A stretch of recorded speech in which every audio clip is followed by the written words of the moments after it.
First and foremost, I think this is Manda most fall.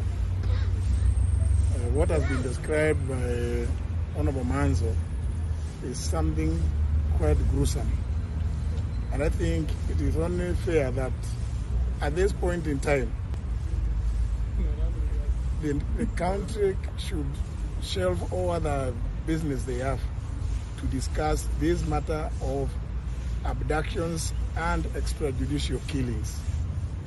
When I called the press conference on the 12th of January, I ended by saying that this matter, if left unchecked, can plunge this country into chaos and anarchy, and called for a national dialogue, or indeed a commission of inquiry to inquire into these gruesome murders and be told whether there is a policy.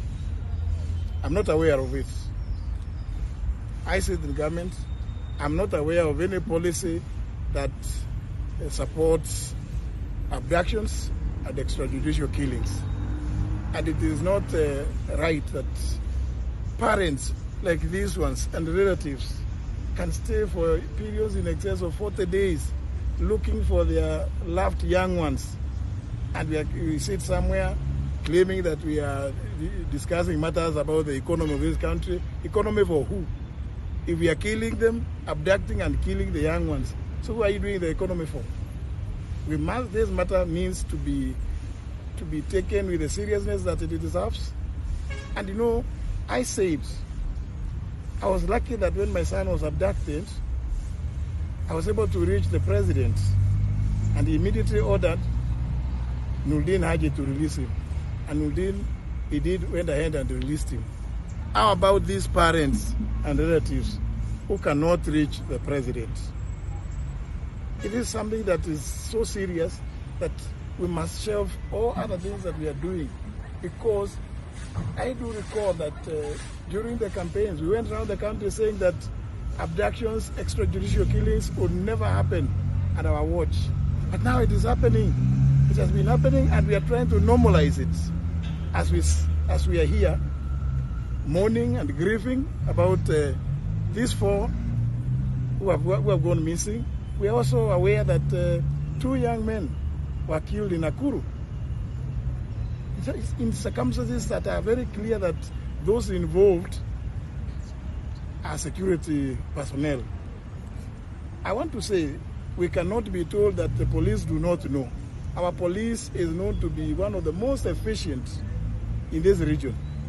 And therefore, if they wanted to crack this matter and bring the culprits to book, it will be a matter of just a few days or hours. So I'm calling upon everybody in government, and more so particularly because ultimately responsibility must belong to somebody. We say the buck must stop somewhere. In this case, the president is the president of the Republic of Kenya, head of government, and commander-in-chief of all defense forces. Therefore, Mr. President, I'm calling upon you now to order an end to these abductions, which you promised, killings, extrajudicial killings, and an open inquiry to inquire into how these things have been happening. We cannot make it normal. We know that these are very young lives that have been taken away.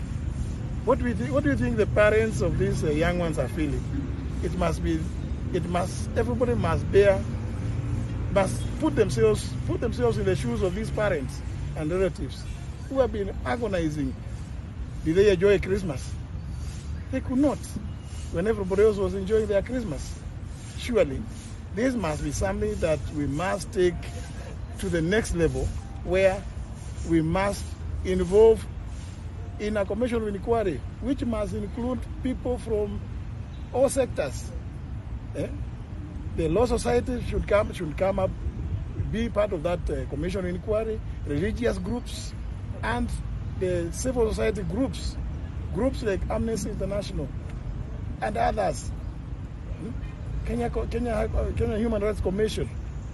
All of them, they should be involved in that commission, because we want the truth, and to put an end to this, we cannot take it as business as usual anymore, because I can just put myself in the hearts and the minds of these parents.